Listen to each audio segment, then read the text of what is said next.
Greetings, conversationalists. Welcome. It is Erick Erickson here across the United States. The phone number, if you want to be on the program, 877-973-7425. I hope you're having a fantastic day.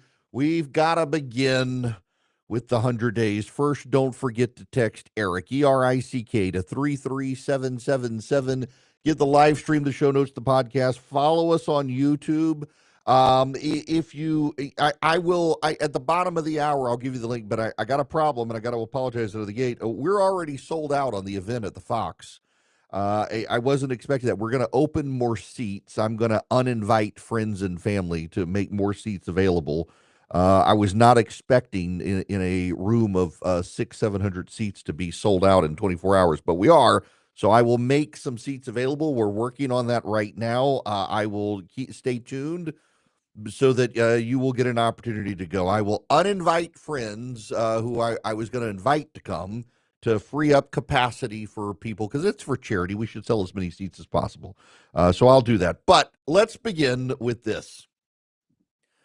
When Franklin Delano Roosevelt became president of the United States, the metric he chose to use for fixing the Great Depression was what could he accomplish in his first 100 days. It has ever since become an arbitrary measure for the presidency of what has a president done in the first 100 days. It's a garbage metric. There's no reason for the metric. It is more a media ploy, but everybody caters to it. The president himself has done a series of interviews about it. In fact, he sat down with Terry Moran on ABC News and jousted with Moran, including over tariffs. So your answer to the concern about the tariffs is everything's going to be hunky-dory? Everything's going to be just fine. It wouldn't have been if I didn't do this. I had a choice. I could leave it, have a nice, easy time, but I think ultimately you would have had an implosion. Our country had inflation that was worse than they've ever had it before. You don't mention that. Why don't you mention that? We had the worst inflation probably in the history of our country. People say 48 years, probably in the history of our country, we had the worst inflation. And people were dying over the inflation. You know that. Now the grocery prices are coming down. The energy prices are coming down. Gasoline's coming down. It's all heading in the right direction. Now, he's right. Egg prices are down. Gas is down. Gas, though, being down is actually kind of a warning sign for the economy. We'll get into the economic numbers later. But fact is, this president, in his 100 days, he hit the road, went to Michigan. He's doing interviews with the Atlantic. Yes, that Jeffrey Goldberg from the Atlantic on the Signal chat. Terry Moran, I believe I heard Meet the Press. He's doing interviews. He's doing a lot of interviews, way more than Joe Biden did. You know, for all of the belly aching about Donald Trump, he doesn't have to do the interviews. There's a dirty little secret in this administration. You talk to the conservative publications in Washington, D.C., they're all very frustrated because the Trump administration, Donald Trump himself, spends way more time with mainstream media publications. Yes, it's true. They've given new media outlets and conservative outlets space in the briefing room, but they give all their scoops to the New York Times and ABC News and the Wall Street Journal. All of the major mainstream publications benefit from Donald Trump because Donald Trump is old school and he favors those old school mainstream media publications. The Daily Caller, the Daily Wire, the Daily Signal, the Daily whatever on the right, the Washington Examiner, the Washington Times. The conservative outlets do not get the access to Donald Trump and senior officials that the non-conservative outlets do. It's true, whether you want to believe it or not. Behind the scenes, many conservative groups bellyache about it, but there's something to this in that those mainstream media publications are the largest publications. They have the widest reach across the aisles, and Trump likes them. He actually likes the New York Times. Maggie Haberman doesn't want to do the Trump beat, but the New York Times won't get her off of it because Trump likes to talk to her. She's got great access. I'm always baffled by the people. You know, you can tell the followers, not the leaders. And this is going to insult some of you, but and I don't mean to be insulting, but the number of people like Donald Trump would never talk to Maggie Haberman. Dude, you have no idea how much Donald Trump talks to Maggie Haberman and the other reporters at the New York Times and the Washington Post and the Wall Street Journal, and how often he interacts with people at CNN. You have no earthly idea. Donald Trump is an old school American who believes the mainstream media is where you go, and he talks to all of them. And so you get all these scoops and behind the scenes stuff on senior administration officials say, well, I'm not going to believe that unless Donald Trump says it himself. It was probably Donald Trump who said it to the press outlet. You can listen, you can deny it all you want. You don't have to believe me, but I'm telling you the truth. And he's given extraordinary access to him, way more access than Joe Biden. What's so funny about it is they still hate his guts. They don't like him. They don't give him a fair hearing. And still, he treats them better than Joe Biden ever treated them. He gives them more access than Joe Biden ever gave them. And he's giving them a lot for his first 100 days, which is honestly a crap metric. The fact of the matter is, Donald Trump still has 1,361 days left in office. And Donald Trump, if you talk to his administration, if you talk to him, if you talk to his advisors, they are specifically playing for 2 years, not 100 days. The 2-year mark is going to be far more relevant to Donald Trump than this metric of 100 days. Why? Because the Trump administration's team, the working assumption is the Democrats take back the House of Representatives in 2027, and anything they can get through Congress grinds to a halt. So they want to do their tax reform package. They want to do as much undoing of the Biden administration as they can legislatively. They've got immigration fixes they want to be able to work for. They're going to make a big play of reconciliation this year and next year to do 2 big, beautiful reconciliation bills, to do tax cuts and the like. And they got to get it all done before the Democrats take back. Yes, Donald Trump's got 3+ years in office, 1,361 days, but everything turns to impeachment as soon as the Democrats take back Congress. And the idea that you've got to rush and get as much stuff done, I mean, they're already complaining that he's doing too much. You got the Democrats out there saying, this is just too much. This is authoritarian. This is tyranny. We've had 100 days of fascism in the United States. And yet they're allowed to say it. If there was as much Nazism, fascism, authoritarianism, and totalitarianism as the Democrats claimed, there would be a lot of people in cement shoes at the bottom of the Potomac right now. It's amazing the number of people who have the luxury of mouthing off on MSNBC that Donald Trump is the second coming of Hitler, and they show up the next day to say it all over again. If Donald Trump were the second coming of Hitler, the people would be disappeared. He would Pinochet them, fly them out in helicopters off the coast, and drop them off. And yet they continue. The measure of Donald Trump's lack of totalitarianism is how many people on television talk about him being a fascist and come back the next day for more. But what has he done? Doge has not done as much as it thought it could do. Elon Musk is now beginning his exit. Now, he's got to leave by July 4th. That was always in the cards because of his designation as a special government employee. As I've mentioned plenty of times, he's got to be gone by July 4th. You're not allowed to serve, I think, more than 180 days as a special government employee in a given calendar year. So he's got to leave. But he's learning it's far more complex to deal with government than big business. A CEO of a company can largely snap his fingers and order things because he is a dictator by and large. A government employee is not. Even the president is not. We're seeing judges stymie him and slow him down. They can't stop him altogether, but they can slow him down. Congress has to be involved. It turns out the waste, fraud, and abuse that they found is sizable, but not nearly as much as they thought. They were expecting it to be $1 trillion to $2 trillion. It's maybe a couple $100 billion. They are definitely finding bill payment systems that were automated that shouldn't have been, that have been spitting money out, and they're looking to call that money back. The Republicans in Congress, you should note, last night killed a rescission package. That's right. Have you heard this one? Anybody pointed this out? House Republicans joined with Democrats and killed legislation that would have rescinded a lot of the stuff Doge found. Chip Roy was raising the red flag about this last night. It was an I told you so moment. Several months ago, he made his Republican colleagues mad because when Elon Musk visited with them, Chip Roy says to him in front of a bunch of Republicans that your problem's going to be the men and women around me who say they love what you're doing but aren't going to vote to rescind anything you find. And sure enough, he was right. They didn't last night. So much for the Doge cuts.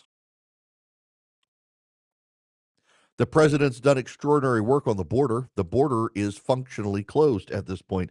In fact, Maggie Haberman, who the president talks to, was on CNN with Anderson Cooper about this. What are his advisors, I guess, saying, or what are you hearing from people around him? There are a number of things that Trump has done that his advisors feel incredibly good about. And when you talk to them in private conversations, the main thing that they all point to is the near total sealing of the southern border. Right. And that is not a small thing. It is something that he has been talking about for many years. It is something he finally did. It happened to some extent during COVID. It is now basically closed. And that was a promise during the campaign. There are crackdowns on diversity initiatives across the government. He has taken on colleges and universities that have been Republican targets for several years now over anti-Israel protests. And so on those metrics, they feel very good. But what he is doing on trade is clearly not going very well. No one can on the same day articulate what exactly the goal of this trade policy is, what they are looking for. You have the president saying that he has spoken to President Xi Jinping, which it seems to be a call that nobody else can attest to. They keep promising deals. You won't have actual deals. You will have frameworks for deals. And you are seeing consumer confidence dropping and confidence in the U.S. brand dropping. And look, she's right on the tariff issue, and it doesn't appear that the president has had the conversations that he has said he had with Xi Jinping. But she's right on the border. Within 100 days, we've seen illegal immigration fall off as the top issue of Americans. Americans, it turns out, are no longer concerned about illegal immigration, and they don't have to be because Donald Trump is taking care of it. But the 100-day metric is a garbage metric. Donald Trump fixed the border day one. I mean, within 20 days of the president being president, the border was virtually closed. So why don't we do a 20-day metric instead of a 100-day metric? I just, listen, yesterday was actually the 100 days, and a lot of people, some radio stations like, well, why didn't you focus on this? Because it's a garbage metric. It's always been a garbage metric. It was a metric picked by Franklin Delano Roosevelt during the Great Depression that everybody has embraced ever since then, but it's always been a garbage metric.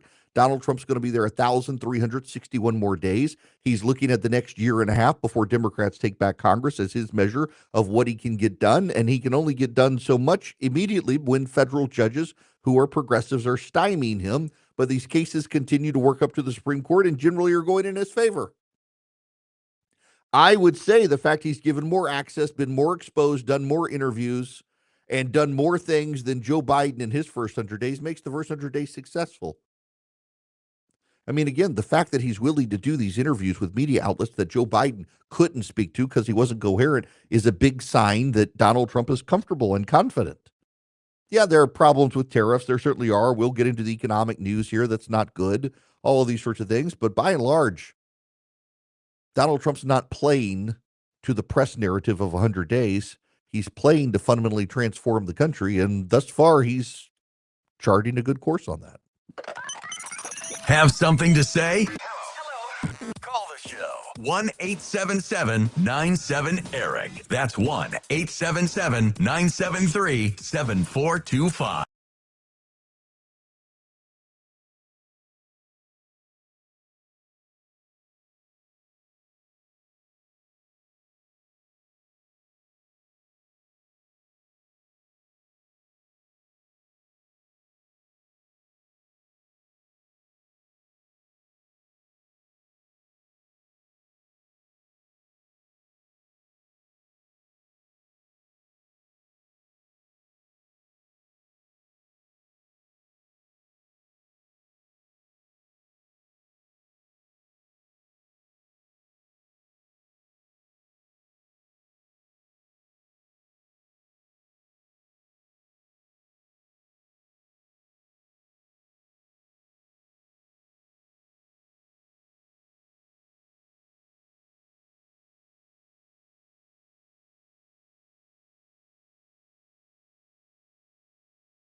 Greetings, conversationalists. Welcome. The phone number is 877-973-7425. Should you wish to be on the program, I would be happy to have you. I got to play you this audio from Chucky Schumer.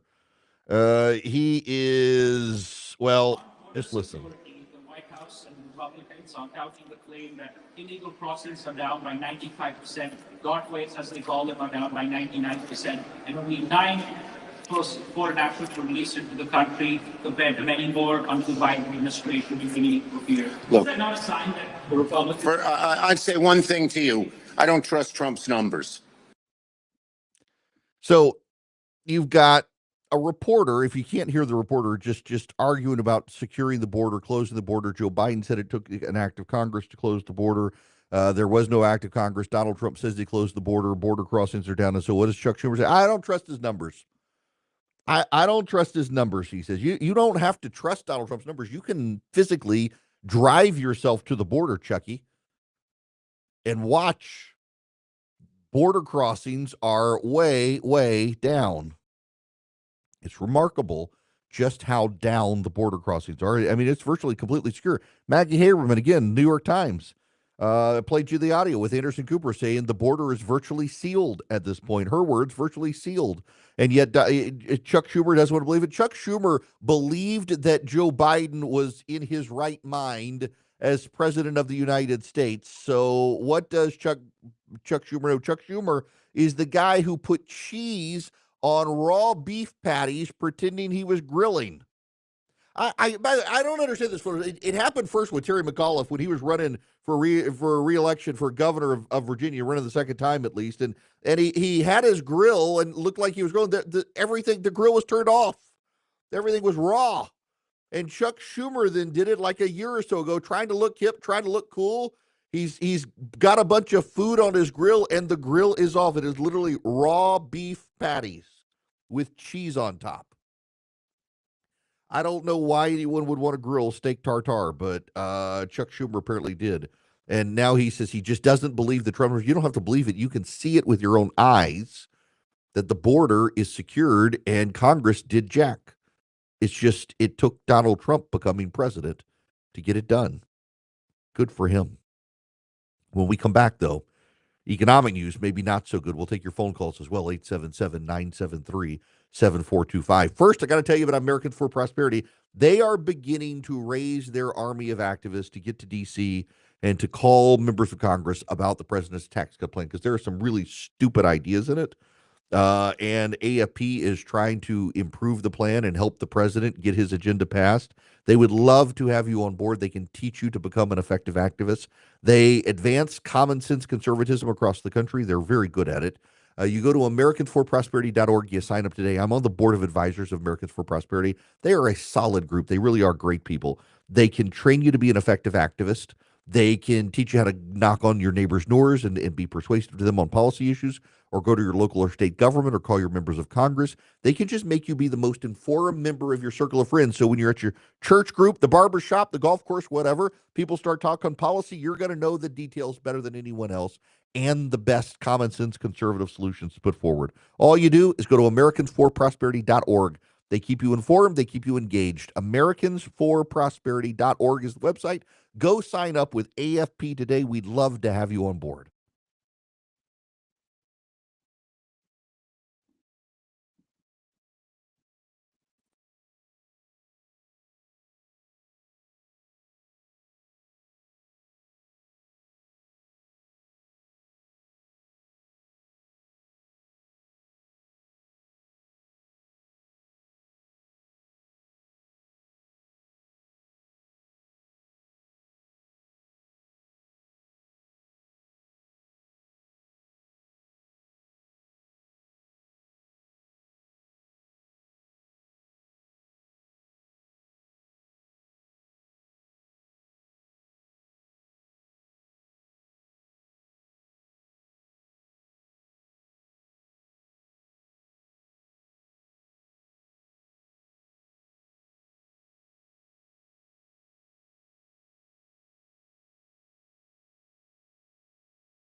Greetings, conversationalists. Welcome. It is Erick Erickson here. The phone number 877-973-7425.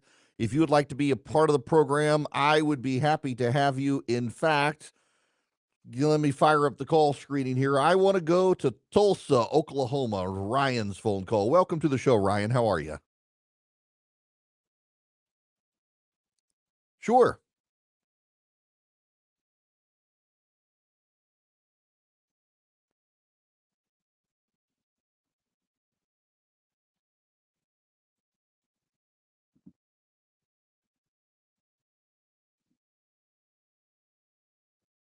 Jeez.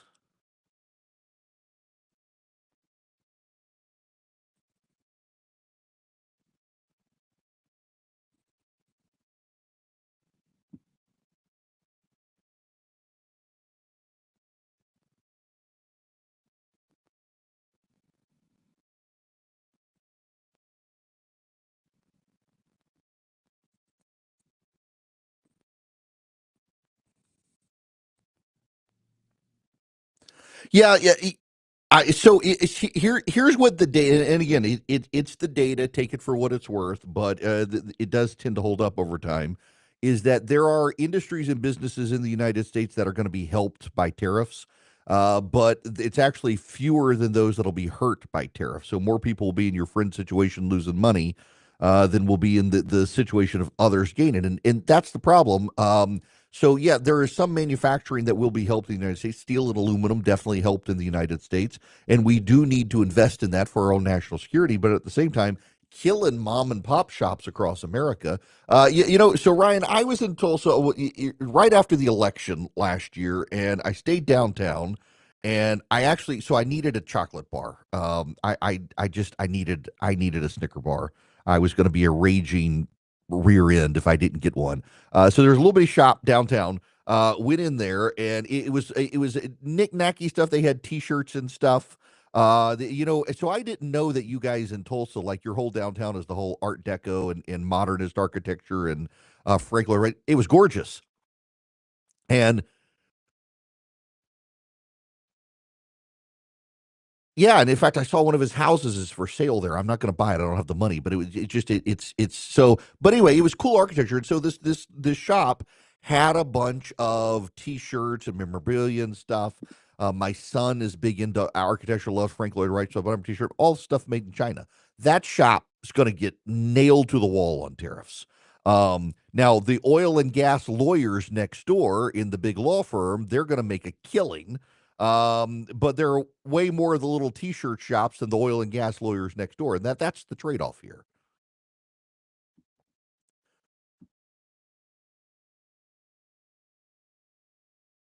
Yeah,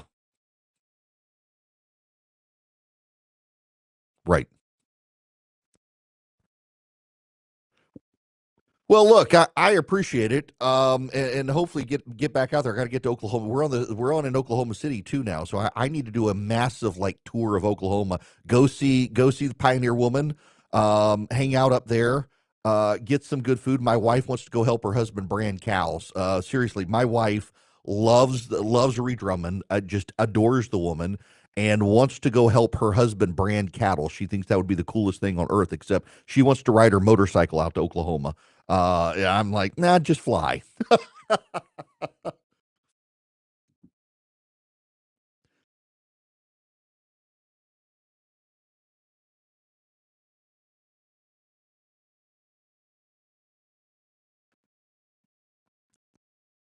Wow.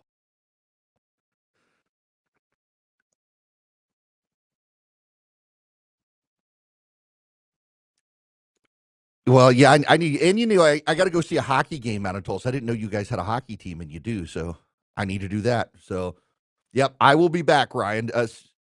Stay tuned. I'll come out. I'll buy you a beer. Thank you for the phone call, Ryan.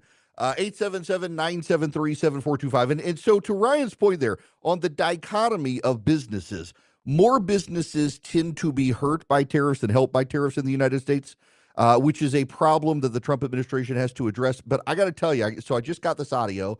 A buddy of mine listening out in Sacramento sent me this audio. Haha, Bill, and you listening in Sacramento live. And I was kind of gobsmacked by Peter Navarro on CNBC. I don't have the video, but I got the audio.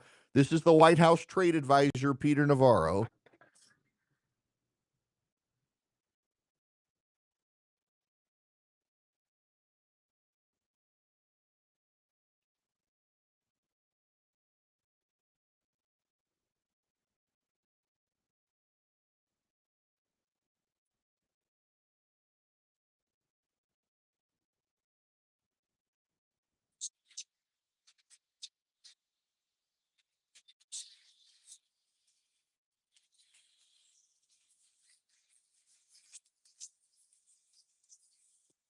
Okay, he really did say that. Let's catch this last part again.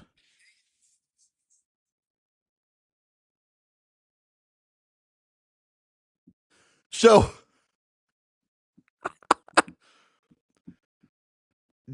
did you guys hear this?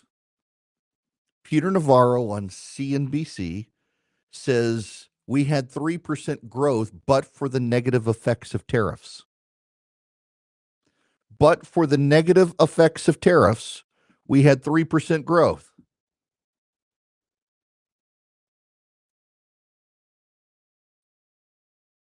So you had 3% growth, but for the tariffs. And so what did the tariffs do? Negative growth in the first quarter. If it happens in the second quarter, definitionally a recession. Well, thank you for the Trump administration, for the Biden administration, rejiggering the definition of a recession so they can say 2 quarters negative growth, no longer recession. Them's the rules, people. That's what you said for Biden. The GDP report was not good, adding fears to the idea that we're headed to a recession. President Trump is blaming Joe Biden and defending his tariffs, saying, be patient. Other data showed private sector payrolls rose by just 62,000 in April, below expectations. Now, in a Truth Social post, Donald Trump says, this is former President Joe Biden's stock market, not Trump's. I didn't take over until January 20th. There is, of course, a problem because we do have a tweet from Donald Trump on January 24th, 2020. No, I'm sorry, January 29th, 2024. This is the Trump stock market because my polls against Biden are so good that investors are projecting that I will win and will drive the market up. January 29th, 2024, before he's president. Now, April 30th, 2025. This is Biden's stock market, not Trump's. My man, never take credit for the ups and downs of the stock market. He says, by the way, Trump says this will take a while, has nothing to do with tariffs, only that he left us with bad numbers. Peter Navarro is on CNBC actually blaming the tariffs directly for the negative numbers. So you've got Peter Navarro, who is the biggest advocate for tariffs in the Trump administration, on CNBC acknowledging that the tariffs have caused negative GDP growth. The economy has shrunk in the first quarter because of the tariffs. That's Peter Navarro. You heard him. I played it 3 times for you. Peter Navarro, the president's trade advisor, says tariffs caused the shrinking economy, and that but for tariffs, we actually grew by 3%, except we didn't grow by 3%. We shrank by 0.3% because of the tariffs. ADP shows the smallest gain in hiring. Downward revision of 147,000 jobs in March to 62,000. The Dow Jones had estimated 120,000. The latest GDP report shows personal consumption expenditure price index, the Fed's preferred inflation measure, sharply increasing by 3.6% in the first quarter, up from 2.4%. Experts have pegged the shrinking payroll numbers and cratering consumer confidence to uncertainty. Now, we're seeing greater inflation and an economic contraction. Now, that greater inflation, you've got to understand, though, the The thing with tariffs is we talk about them as inflationary, but it's kind of a one-time bump. If it's 10%, the markets eventually take into account that 10% bump. But here's the problem. When the economy is shrinking and inflation is growing, you're getting stagflation. And we're going to need another quarter to see what's really going on. Because it is absolutely true that Donald Trump didn't take up the presidency until January 20th, but he had all of February and all of March. The only thing that has changed are tariffs. And remember, there were tariffs implemented early. He walked some of them back with Canada and Mexico, but they were there. Gross domestic product, January through March, fell to an annualized pace of 0.3%. Economists surveyed had expected a gain of 0.4% after the GDP rose 2.4% in the fourth quarter. So it's still positive growth. I got to correct myself there out of the gate. It's not negative 0.3%. It's just 0.3%. It's almost no growth at all in the economy. And Peter Navarro can say, well, it was 3%, but for the negative effects of tariffs. But he said that on TV. Peter Navarro, I played it 3 times for you, but for the negative effects of tariffs. Yes, the tariffs are having a negative effect on the economy. That's what I've been telling you people all along was going to happen. The tariffs would have a negative effect on the economy. And I mean, Ryan, there, if you're still listening, that's Peter Navarro, who advocates for tariffs, admitting that tariffs have had a negative effect on the economy thus far. And by the way, we've paused the reciprocal tariffs. I'm continuing to build a theory in my head on which I could be wrong, and I'm holding myself out there. Part of me wonders if Trump is going to run with the tariffs until the GOP tax plan is in effect and then get rid of them. And they can use the revenue calculations from tariffs to be able to pad the margins to make Donald Trump's tax cuts permanent and then get rid of the tariffs. Once the tax cuts are permanent through reconciliation, you get rid of the tariffs, the economy is going to explode. That's going to be my theory. I can't imagine that this amount of sabotage being done to the economy, recklessly and obviously done to the economy, is something that they really want to do. The only thing I can think of at this point, and trying to impute some good intentions here, is that actually what's going on here is he's leveraging the tariffs to pad the margins for the GOP to cut more taxes, and then once the taxes are cut through reconciliation, he'll get rid of the tariffs. I can't imagine a legitimacy of going any other direction. It would be wild to see the president stick with this plan for that long, given the effects of the economy. These numbers aren't good. The fact that the Fed's preferred inflation measure rose 3.6% for the quarter, it had been 2.4%. People thought it was headed in the right direction, that it was getting down to 2%. Instead, it's up 3.6%. That's not a good sign for any of us. And part of that is the tariffs, but not all of that is the tariffs.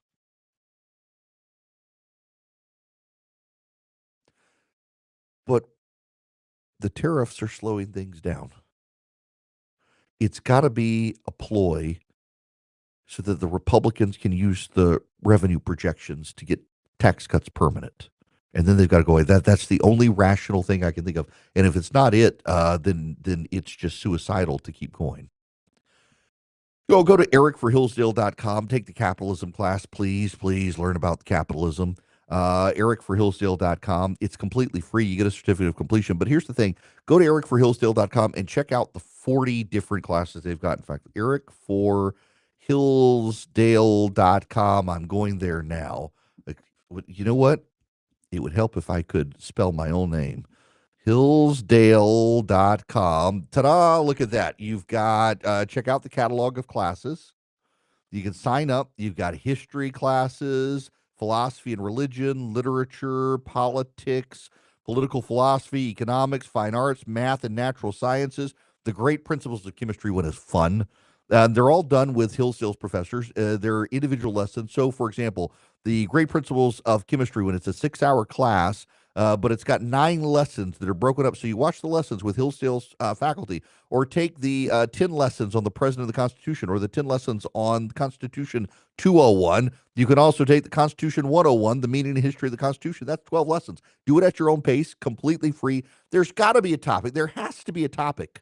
There's got to be a topic that you're interested in and want to learn more about. And it's education, not indoctrination. And it's all available free of charge from Hillsdale College. Go to Erick, E-R-I-C-K, erickforhillsdale.com. Sign up for one of the classes, get the certificate of completion, build a relationship with Hillsdale College, expand your mind and your horizons.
Hello there. Welcome. It is Erick Erickson here. Yeah, the phone number 877-973-7425. If you want to be on the program, I would be very happy to have you.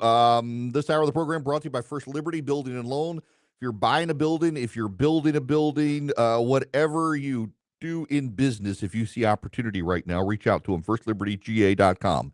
They help businesses nationwide. They've been doing it since the 90s. It's the same family doing it. They love to help businesses grow. FirstLibertyGA.com. Tell them I sent you.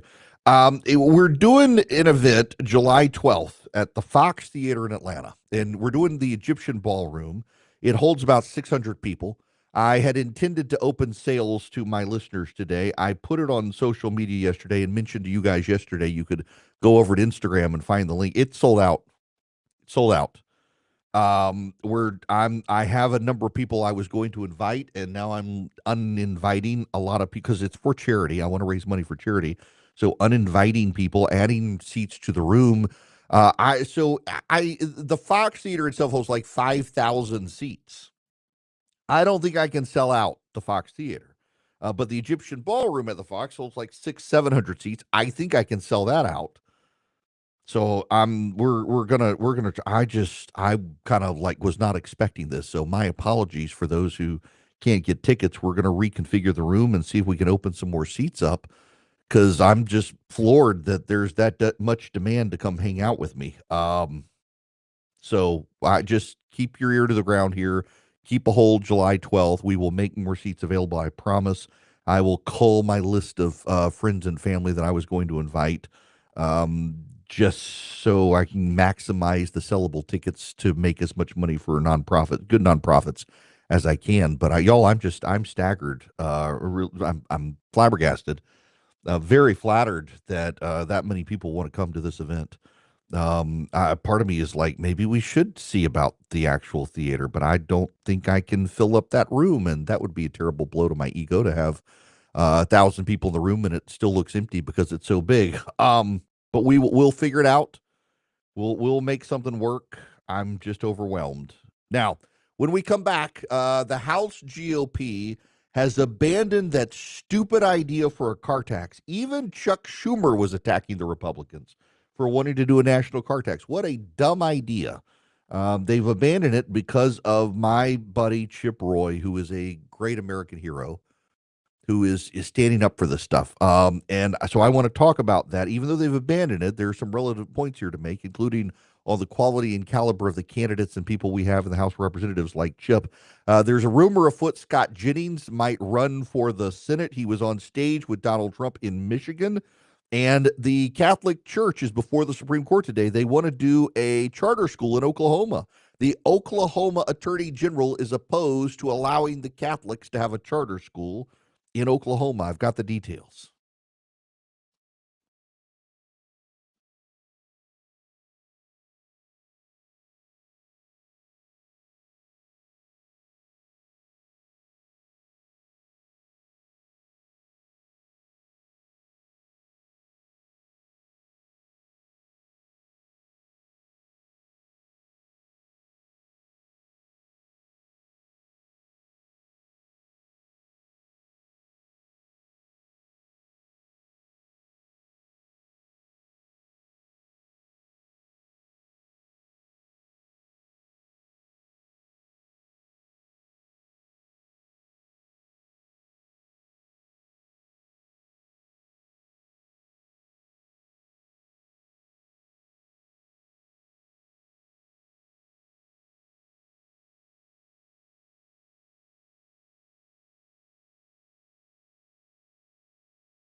Greetings, conversationalists. Welcome. It's Erick Erickson here across the nation. The phone number 877-973-7425. Should you wish to be on the program, would be delighted to have you with me. We got a lot to cover in this hour. Goodness gracious. I'm still getting email, folks. I'm getting emails from people. Why can't I get it? Because we're sold out. I'm going to try to. I'm going to add more tickets. Don't worry about it. We will get you taken care of. I gotta talk about Great American Hero. Y'all know I'm friends with Chip Roy, the congressman from Texas. He's been a dear friend for a while, and I'm glad he's in Congress. You know, the president has threatened to run someone against Chip because Chip Roy does not give Donald Trump everything he wants always. Let me step back for a moment. Relive unpleasantness to get to something important. You know, in 2016, I didn't support the president. Didn't support him. It more a matter of character than anything. And I was convinced he would get into office and actually be a operate like a Democrat. They didn't support him. This is the year I was given 24 hours to live, blood clots in my lungs. My wife was given a 2-year sentence to live with an incurable form of lung cancer, genetic. The same day that I was put in the hospital, given 24 hours to live, we found out she had the lung cancer. And we had people show up at our house, 3 guys to threaten us. My son was beat up on the playground at their school. My daughter was given a guide to commit suicide from kids in her class at school, telling her that if she killed herself, I might see the light and return to the fold. I didn't know that at the time. My wife and kids actually protected me from a lot of the information. My kids were chased through a store. And they were harassed. My family was harassed. My wife was harassed because I didn't support Donald Trump. 3 important things out of this. And it's worth recounting that in the synopsis version to get to these 3 things. The first thing is I never blamed Donald Trump. He's not my cup of tea. And you know, I get people who say, you have Trump derangement syndrome. No, I can see clearly there are things that I like and things that I don't like. I don't have derangement syndrome because I criticize Trump. I criticize Bush. I criticize McCain. I criticize Romney. I'll criticize Donald Trump. And you've deranged if you don't think I'm going to criticize someone who I can support. The fact that there are people out there who you can't say anything critical of your team, and you see this in sports as well, where you're not allowed to say anything critical of your team. No, you should hold them accountable. 2, I never really got mad at the people who did it. I mean, I got mad. It kind of hacks my wife off that I didn't want to press charges or things like that. Because, I mean, these are people who they sided with George W. Bush. They won him the popular vote his second go-around. And what did he do immediately? Try to get Harriet Miers on the Supreme Court. And then he tried to pass amnesty for illegal immigrants. They felt betrayed. So along comes John McCain. We've got to relitigate the year 2000. We had already decisively beaten him with George W. Bush. We got to relitigate it. He rubs our noses in it. Mitt Romney runs to the right of him. A lot of the people who felt betrayed by Bush, they ran towards Romney because Romney was taking on McCain. McCain wins. He puts on Palin, and McCain's team sabotages Sarah Palin. I mean, Nicole Wallace famously was one of the leakers smearing Sarah Palin to the press, and now she's at MSNBC. And I know Nicole Wallace was one of those people because she admitted to me that she did it. She wasn't smearing. She was just saying what a not good person Sarah Palin was, in over her head. So then Romney comes back in 2012, and now Romney's the moderate. He ran as the conservative. Now he's the moderate. A lot of the same people. Now look, a lot of the people who ran McCain's team and ran Romney's team, they're never Trump on the Democratic side, fundraising to help Democrats and take out good Republicans. So along comes Donald Trump in 2016, and I got it. People were mad at me. You could hold your nose and vote for them. Why can't you do it for him? A lot of it had to do with faith convictions and things like that. I couldn't do it, and he had been a Democrat for so long. Luckily, I was wrong. Not only did he win, he actually had a great first term. And so I supported him in 2020. I supported him in 2024. But still, there are the level of angry people. Like the other day, I refer to him as Donnie from Queens. It's a statement that Rush Limbaugh has used before about Donald Trump, that he is like a talk radio or sports talk caller. He calls, he's got strongly held views. He thinks he's right. He wants you to know. He wants to see your reaction to him. Is Donnie from Queens. You guys, that's so disrespectful to my president. This is Trump derangement syndrome. I'm canceling my subscription. Cancel your own damn subscription. I'm fine with you canceling your subscription. If you can't handle me willing to criticize, and I get this all the time, there's a certain segment of Trump supporters who can abide no criticism and have as little grace in their hearts as people on the left. They claim they go to church and they are as pharisaical as the Pharisees that Jesus had to take on. You say, well, you put one foot out of line, you take one disagreement with them up. You got Trump derangement syndrome. How dare you? I'll never listen to you again. I've gotten used to it. And I don't blame Donald Trump for that per se either. People these days are super sensitive. I mean, if you're upset with me saying Donnie from Queens, you're no different from the purple-haired barista who gets mad when you don't use they, them pronouns to her. No different. People are super sensitive these days. But what does stick in my craw with the president and his supporters is you're going to take a guy like Chip Roy, who is the guy you want in the room. He's the guy who fights the good fight for all the things you say you stand for on smaller government, getting out of the way, being a burden, reducing the burden of government. And because he is, quote unquote, disloyal to the president, doesn't give in when the president has a bad idea, that's cult-like, and I can't abide that. Chip Roy is the guy you want in the room. You know, Chip Roy was the guy in the room when George Bush picked Harriet Miers, who, as a staffer in the Senate, came up with the plan to sabotage Harriet Miers and took her out, saved America from Harriet Miers. That's Chip Roy who did that. Chip Roy is the guy who, when Ted Cruz became senator, made sure Ted did not go wobbly in the Senate and became the firebrand conservative we know. Chip Roy went on to oversee the death penalty in the Texas Attorney General's office before himself running for Congress and getting elected to Congress. And he has fought the Democrats, he has fought Republicans, and he has fought consistently, and you know where he stands. That's the sort of guy that we want. Back in January, Republicans got together with Elon Musk in the House of Representatives, and Chip Roy made a number of his Republican colleagues mad when he looked Elon Musk in the eye and he said, your problem is not what you're going to find in government. Your problem are the men and women around me. He told Elon Musk that the Republicans who are around me are going to be your amen chorus, and they're never going to vote to cut the spending that you find. They're never going to vote to end the waste, fraud, and abuse. They're going to say they support it. They're going to support you. They're not going to vote to rescind it. Yesterday, in the House of Representatives, he proved right. The Republicans in the House of Representatives refused to cut the waste that Elon Musk had found. Chip Roy was right. And you know what else those Republicans did? Some of the Republicans, the chairman of the House Transportation Committee, and those of you who live in Missouri need to know it's your Sam Graves came up with the idea. Sam Graves is and he's a pretty good Republican from Missouri.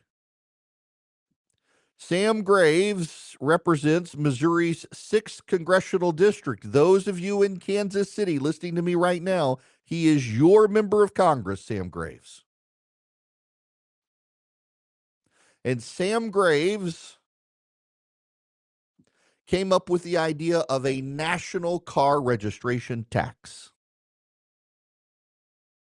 Sam Graves decided that because we can't raise the national gas tax, God forbid we raise the national gas tax. You know, so the national gas tax, it's why you have that thousandth of a penny on the gas pump.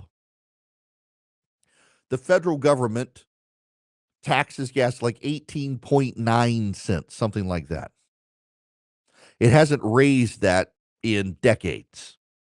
And all that money is divided between the states based on the number of people per state who drive on roads. So bigger states get more, smaller states get less, depends on the amount of vehicular traffic in states. And that money goes to pay for infrastructure, pay for federal highways, pay for interstates, pay for bridges, things like that. It's a necessary tax. And the problem is, and I acknowledge this, Congressman Graves, that as more people buy hybrid and electric vehicles, we have less of it, and we haven't raised the rate of it. We got to find a way for people who ride on roads in electric cars that are heavier than gas-powered vehicles to pay their fair share to fix the roads and the bridges they take advantage of.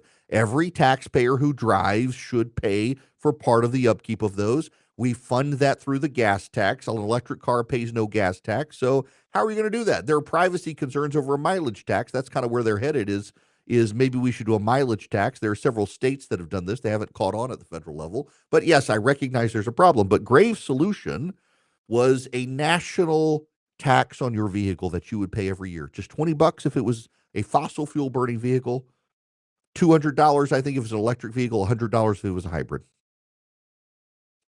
I understand why he came up with the idea. But that's a terrible, terrible, terrible idea. Sam Graves has been in the House of Representatives since January 3rd, 2001. Starting to think like someone who might have been in the Beltway too long. Margaret Thatcher has a great quote. It is one of my favorite quotes. In fact, if you get if you're a radio station and we're trying to woo you, you get one of these boxes and it has this quote. Think inside the box on the front of it. And when you open it up, there's the original quote from Margaret Thatcher, which is when any of your advisors says, think outside the box, shoot them. I love that quote. If any of your advisors says, think outside the box, shoot them. That's from Margaret Thatcher. It's a great quote. Sam Graves thought outside the box. I'm not urging violence on Sam Graves, but it was Chip Roy, again, who led the resistance. So think about this. Donald Trump has said he wants to primary Chip Roy because Chip Roy has been an obstacle to plans to grow the government. It was Chip Roy who was sabotaged. Here's the Politico. Chip Roy, congressman from Texas, was outraged by Sam Graves' proposal, and put it forward as an example of why he's skeptical about how much the Republicans' party line package of tax cuts, border security investments, energy policies, and more will actually reduce the federal deficit. Like, are you out of your freaking mind? Roy said Tuesday upon reviewing the proposal. The party of limited government is going to go out and say we're going to have a car tax. You know what? I was told? Don't worry about it. We'll get rid of it later in the highway bill, Roy continued. He said the message he received is that the car tax is a gimmick to pay for this, so we know that we're not actually going to pay for it. That's how it works. Not good enough. There's enough outrage from Chip Roy, who rallied opposition to the car tax, that the House Republican leaders have ordered Sam Graves to kill the car tax. Good. And you're telling me some of you want to oust a guy like Chip Roy because he's not loyal enough to Donald Trump. The problem is when you put loyalty above accountability, you get no one to be loyal to because they lose. I was willing to criticize George W. Bush, John McCain, Mitt Romney. The only person I've ever faced inordinate pressure against for criticizing is Donald Trump. His supporters insist there can be no criticism at all. I can't not criticize politicians. And my view has always been, going back to 2006 when the Republicans got swept out of power, that if Republicans had done a better job of holding themselves accountable, the voters would not have done such a massive backlash against them. You got to hold your side accountable. I don't believe any politician is infallible, nor do I believe any politician is a super genius. But I believe we need guys like Chip Roy. And when the president says, well, maybe we got to primary him to get more of our way, I think the president needs to reconsider. This is the man who rallied a coalition to stop a car tax, which is something, by the way, the Soviets came up with. Did you know this? The Soviets are the ones who came up with a national car registration tax back in the 1960s. You wanted a car in Tajikistan, you better pay Moscow some money. And they could build a social credit score with it. And if you didn't pay it, the revenue agents came for you. And this is something the Republicans, not even the Democrats, were willing to propose a car tax, and the Republicans did, and it's guys like Chip Roy who were there to kill it, which is why you want guys like that to stay in Washington. Those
Yes, you can. I gotta play this audio from Bill Weir. Bill Weir is, yesterday I mentioned that CNN doesn't have a single program in the top 25 news programs for the month of April, which actually runs from the very end of March to just the other day. You gotta listen to this commentary.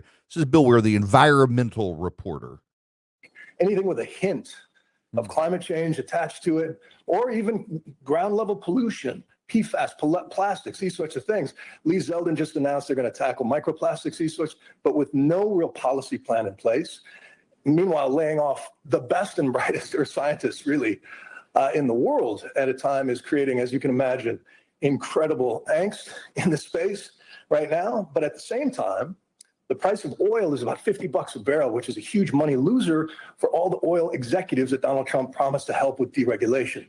So right now, everybody's hurting on the front of this story, and remains to be seen what becomes of this assessment. The people working on it, if they can do one, they release to the public, who knows? But once again, really hiding the science, telling people essentially to stay seated in a burning theater and removing the exit signs as well. Hyperbole much? He's upset because Donald Trump is got rid of the lefties who were doing environmental end of the world doomsaying research for the Biden administration. How many years until humanity dies? Sort of stuff. And Bill Weir is, we're in a burning building. They've removed even the exit signs. Nonsense. The man's a hysteric. He's an activist. He's not a reporter yet. That's who CNN chooses as their climate reporter, which is why nobody takes the network seriously anymore. Just pitiful. All right. Before I head to commercial break, I have got to have a small conversation with you about Hillsdale College. Hillsdale is where you can go to wait, haven't I told you about Hillsdale College? Yes, I have, but let me do it again. ErickForHillsdale.com, ERICK, ErickForHillsdale.com. Go sign up. You can take classes from Hillsdale College. You can take the capitalism class. You can take the history of religion class. You can take the Constitution class. Take all sorts of classes at ErickForHillsdale.com, ERICK. That's the website. It's completely free. You never get charged a penny at Hillsdale College. Not at all. You get a certificate of completion, and it's fantastic. Great people. And great classes. There's no indoctrination. It's just education. They've been doing this since 1833. They were founded in Michigan with the goal of educating Americans where they are. You're on the internet. They're on the internet. Go to ErickForHillsdale.com. You won't pay a penny. You can get educated from Hillsdale College.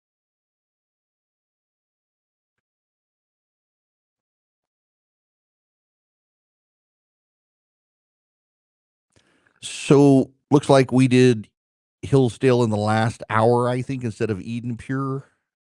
So we did it twice. Yep. Retro. That's okay. So third hour, last segment, I'll do Eden Pure. It's all right. So am I.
Welcome. It is Erick Erickson here. The phone number 877-973-7425. Next Friday, I will begin our grand tour of stations. And one of those stations is in Southern Pines, North Carolina, and that's where we're going to kick it off. Talk 97.3 WEEB, covering the Sand Hills area. I mean, we got Southern Pines, Pinehurst, Aberdeen. We're going to be in Aberdeen. If you go to the website, weeb990.com, you can sign up to go hang out with me. I'm looking at it right now, weeb990.com. You can go meet and greet with Erick Erickson. You can go click the link, and I will be there. It's going to be in Aberdeen. It's going to be from 5 to 7 next Friday, May 9th. I would love to have you with me. Hang out, Q&A, meet and greet. We're going to have a great time down there. So show up. In the meantime, calling from Southern Pines is Brad. Welcome to the show, sir. Looking forward to seeing you next week.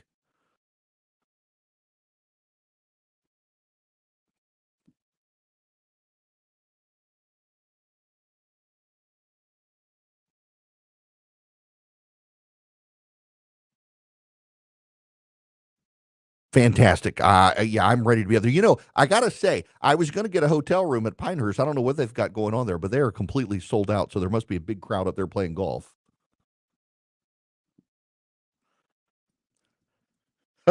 Yeah.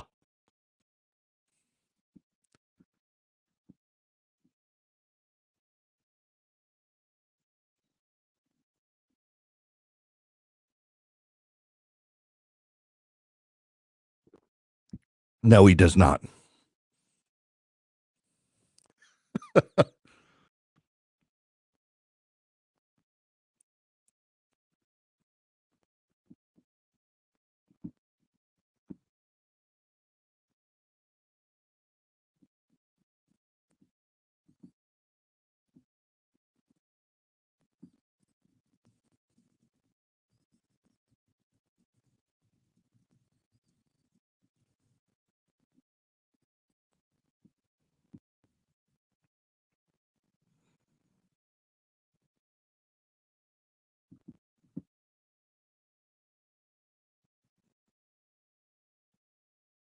Mm-hmm.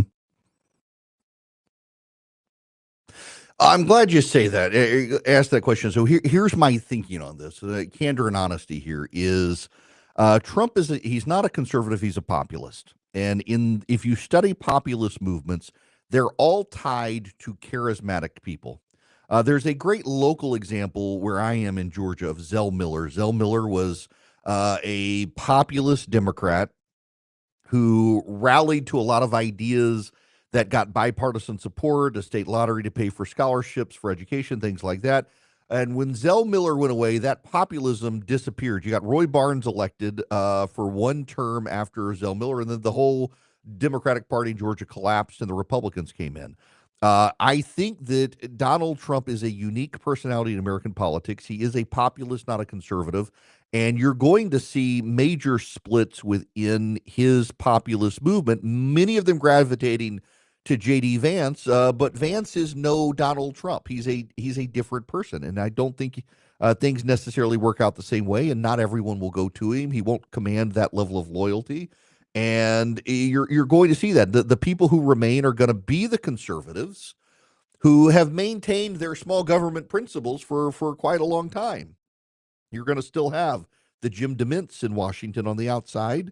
You're going to have the Chip Roys on the inside. You're going to have the Thomas Masseys and the Ted Cruzes and the Rand Pauls and the Mike Lees, who are still advancing conservatism, even in all of its amalgamations to accommodate Trump's populism. And you may very well revert back to the mean. A lot of people are like, everything has changed after Trump. But when you study populist movements, once populist movements fade away, what tends to happen is everything reverts back to the status quo ante. That is the what status quo was before the populist movement. And you'll see some revisions there, unless, and this is bad for the GOP, you got to have somebody to be able to hold the non-white voters who have moved into the GOP. And maybe Vance can do that. Maybe there will be some more accommodation and amalgamation to make this happen. We're going to find out. We're going to see. We're going to make it work. It's going to be interesting to see.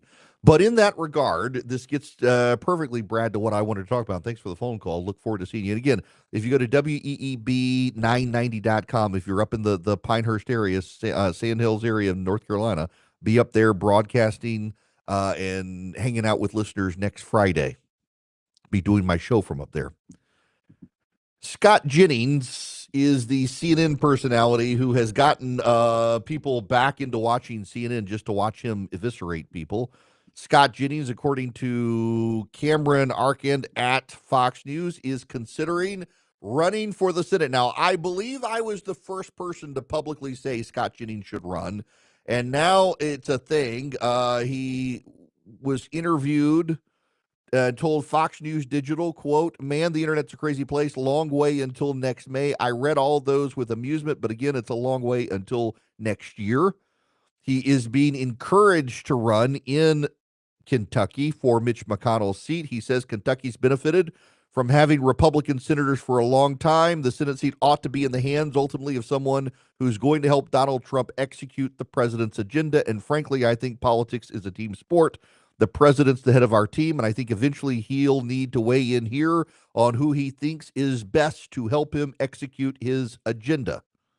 Now, that's notable because on Tuesday night in Michigan for his 100-day rally, Donald Trump brought Scott Jennings on stage saying, "We have a man here that I don't know, but he's defending me all the time on CNN, and he defends me really well, but he can't go too far because if he goes too far, he'll get fired. I got to get a farm in Michigan because when you own as many libs as I do, you got to get a place to put them all," Jennings joked in response. Back in, when was this? Philip just found this for me. Back at February 26th, I tweeted, "Could I nominate Scott Jennings for the United States Senate for the Commonwealth of Kentucky? He'd be a hell of a Mitch McConnell replacement." He's taking it seriously, waiting for Trump to weigh in on should Jennings run. Now, I wonder if the president would prefer him to stay on CNN defending him. Jennings, though, I think would be a fantastic senator from Kentucky.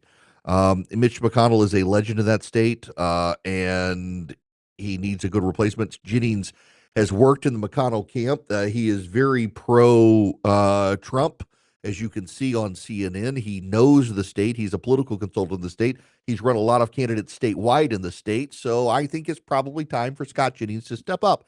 And that gets to the larger point here. Candidate quality matters. There are a lot of people who get recruited as candidates who turn out not to be great. There's a situation in the state of Virginia right now.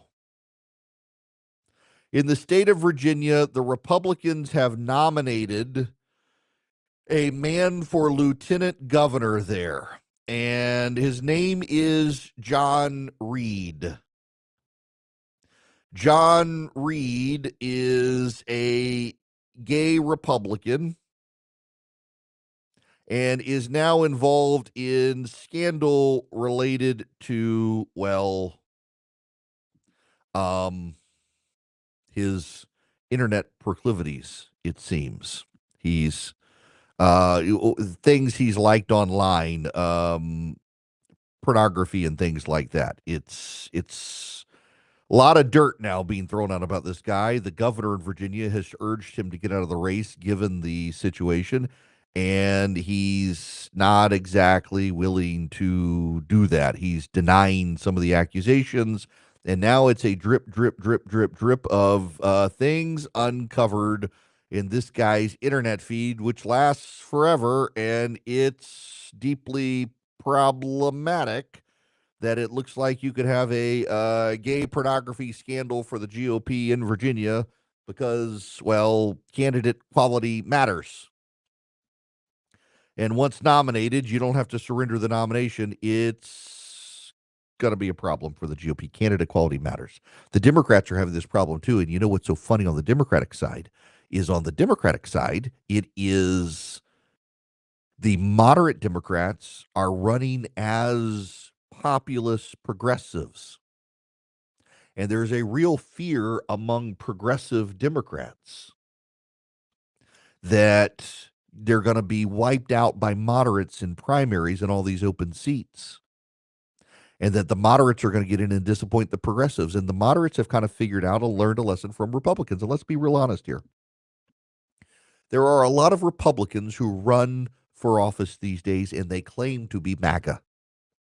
And they understand something about MAGA, and I suspect this is why the MAGA guys get so sensitive when I criticize Donald Trump, is they haven't been in politics for a long time. Many of the people, and this is not, I'm sure they're going to find a way to be insulted, because this is the other thing I've learned is a lot of people want to be insulted these days, and I don't mean it insultingly at all, but a lot of people who are involved and invested in the MAGA movement and Donald Trump have not been in politics for a very long time. And so they have not yet built up the discernment skill on who's the politician who's fooling you. And what happens is a lot of people get elected these days around the country claiming to be MAGA, and they get into office and they turn out not to be MAGA. And the Trump supporters are like, what the heck, dude? You were one of us.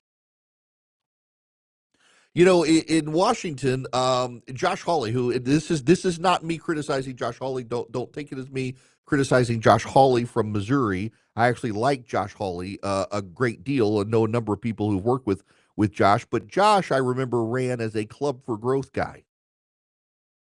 Very first time I met him was at a Club for Growth meeting, and now Josh is running full on populist with a lot of like old school Democrat ideas on unions and labor and things like that. And his Republican colleagues, a lot of them grumble about Josh Hawley. They feel like he's a political opportunist, as opposed to he's changed his mind. He's headed in a different track. And they're like, well, you were a Club for Growth guy, and now the Club for Growth hates your guts. You're what are you? That's the way MAGA feels about a lot of people who get elected, because they haven't built up the discernment skills. Now, Josh, I think, is just he's charted a new course for himself. He's probably more in line with where Missouri is than where he was originally. But some of his Senate Republican colleagues grumble about it. With MAGA, they grumble about some of these guys who get in office, who they take the MAGA line on the campaign trail. They get in office. They got some time before their next election, and they betray them. Candidate quality matters. It's why I like a guy like Scott Jennings. He's on TV every night. You know where he stands. It's why I like a guy like Chip Roy. Chip Roy is no different than he was 20 years ago when he was behind the scenes and not actually elected. They're consistent. You can tell what they're going to do. You can tell what their principles are, what their values are, and they're consistent with the small government approach. Candidate quality matters. As more and more seats open on the left and the right, you're going to have people who play to the base, who then betray the base. They're going to sound like they walk the walk, but all they do is talk. This is going to be a problem as we move forward in politics, and the Republicans, particularly the supporters of the president, are really going to need to continue to refine their discernment skills as politicians come forward and suggest they are something they actually are not. And the Democrats and the Republicans in the wild time we've got right now are both having to learn this. But I can tell you, he's been on TV now for 4 or 5 years, Scott Jennings. He's been pretty consistent that entire time. You want a replacement in Kentucky for Mitch McConnell, who's going to be more friendly to Donald Trump than Mitch McConnell, but also a committed conservative partisan team player? Scott Jennings for the United States Senate. That guy needs to run for the Senate. Now, I need to tell you about Swiss America, because with all the topsy-turviness out there right now, with gold prices up, the economy shrinking, inflation, tariffs, Swiss America has been the trusted leader in precious metals for 40 years, and they've been warning people about the secret war on cash. If you're interested in safeguarding your hard-earned cash from this war, you need to get their free report. They're rated A+ by the Better Business Bureau. Swiss America can educate you on protecting your assets. The report, kind of wild to read, takes less than 15 minutes, can save on your retirement finances, essentially talking about how the government's trying to steer your spending habits and control your currency. It applies to digital currency as well. They're coming for your crypto. Get the report by calling or texting 800-289-2646. Now, here's the thing. Just mention my name, Erick, E-R-I-C-K. You can text my name, Erick, to 800-289-2646. You'll get a link back. Click the link, put in your info. They'll send you the report. It takes less than 15 minutes to read. It's completely free. It's eye-opening. Swiss America wants to help you protect your retirement finances. 800-289-2646. 2646. That's 800 289 2646. Call them, tell them I sent you. Text my name, Eric, to 800 289 2646. Message and data rates may apply.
I'm kind of I'm a little bit flummoxed by this. So let me just explain. I'm going to leave the guy's name out of it.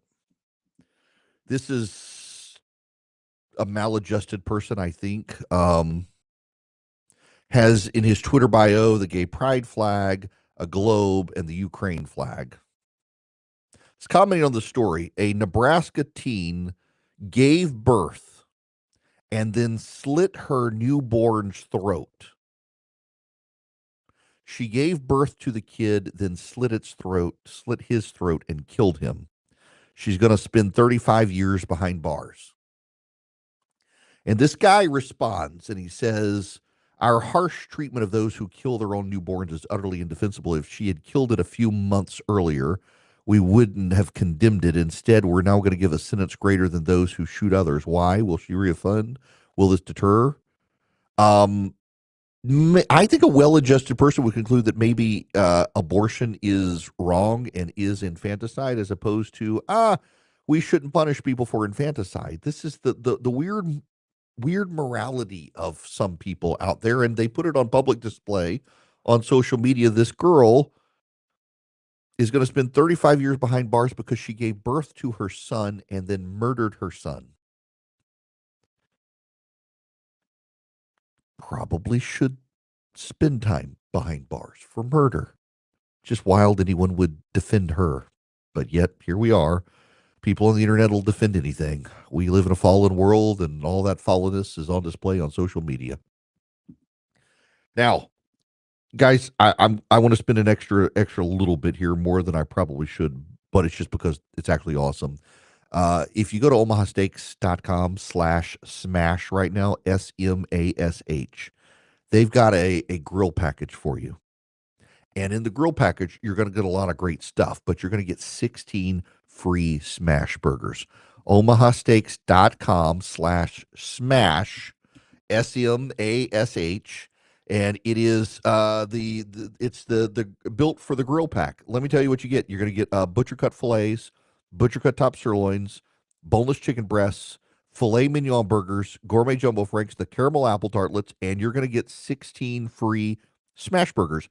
You can do them on a griddle, you can do them on a grill, you can do them in a skillet, and they're incredible. You know, the smash burgers are kind of the flat patties that get crispy on both sides, and they're incredible. You can get them for free, 16 of them for free at Omaha Steaks. And again, all you do is you go to omahasteaks.com/smash, and you'll get these 16 free smash burgers. I have used them on. I got one of those Weber griddles, so much better than the other brand.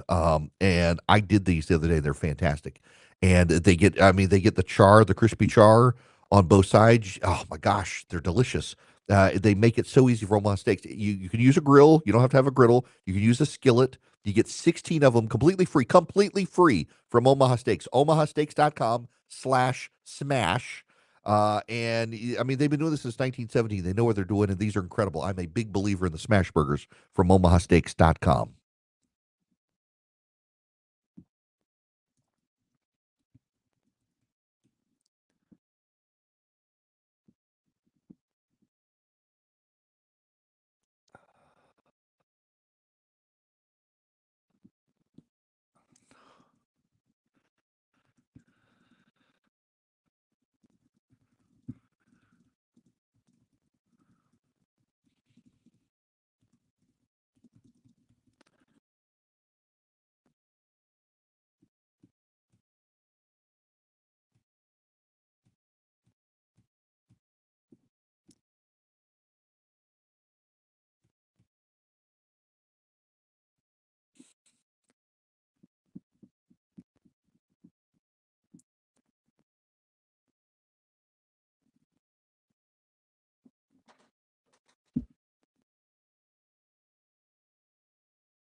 Hello, welcome. It's Erick Erickson here. The phone number 877-973-7425. If you want to be on the program, if you text the word data to 33777, you can subscribe to the show notes, all the stack stuff of all the stuff I talk about, except this because it's breaking news. It has just hit the wires.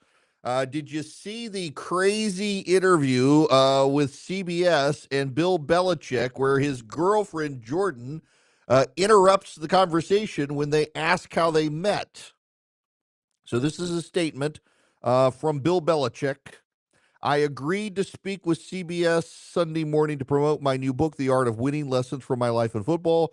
Prior to this interview, I clearly communicated with my publicist at Simon & Schuster that any promotional interviews I participated in would agree to focus solely on the contents of the book.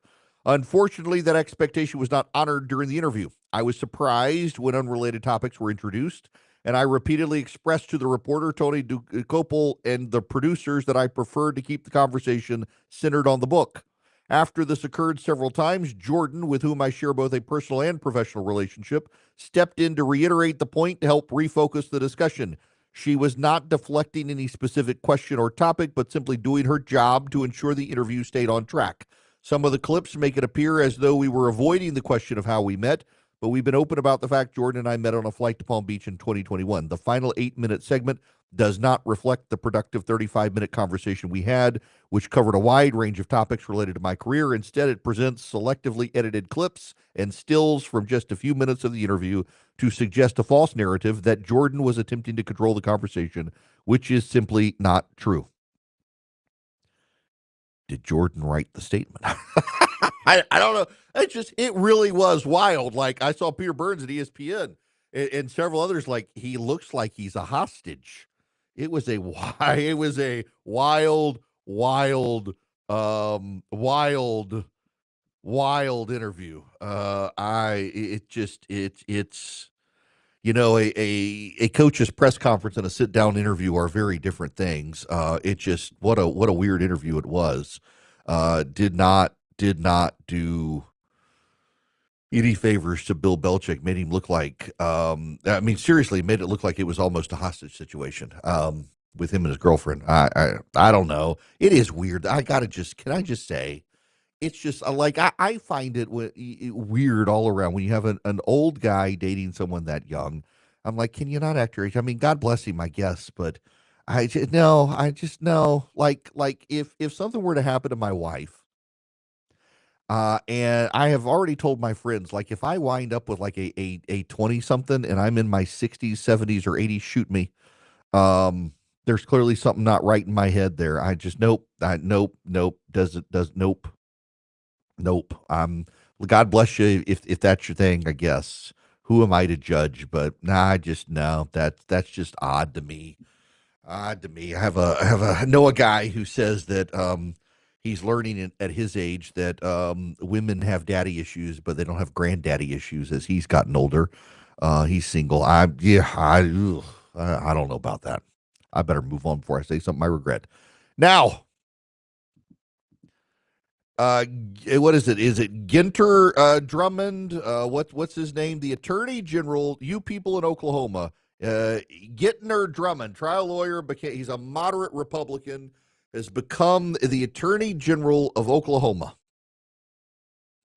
And the Republicans in Oklahoma, the governor, Ryan Waters, the education superintendent, and the Catholic Church, the state charter school commission, they have agreed that the Catholic Church should be allowed to operate a virtual charter school.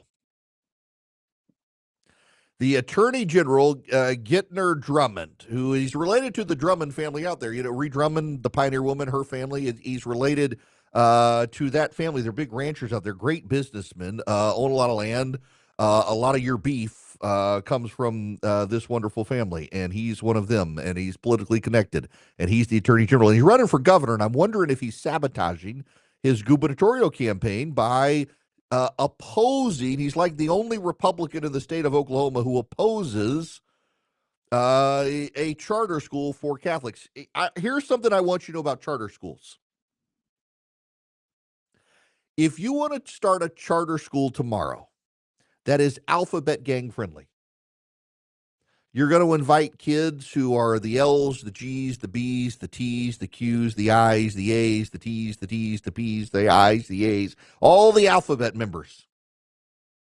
And you're going to call yourself the Allyship Charter School. And you're going to make it clear that this is going to be a safe space for gay, lesbian, bisexual, transgender, curious, pansexual, two-spirit, whatever the letter choice is, kids. Well, you're going to be welcomed with open arms by the left and by the rules of society. Even though much of it is by faith and religious. Let's be real clear here. Transgenderism is a religious issue. It is by faith you believe that a boy can become a girl. It is by faith, not science, that a girl can become a boy. It is by faith and a lot of medicine and surgeries to make it happen. It is by faith. It is religious.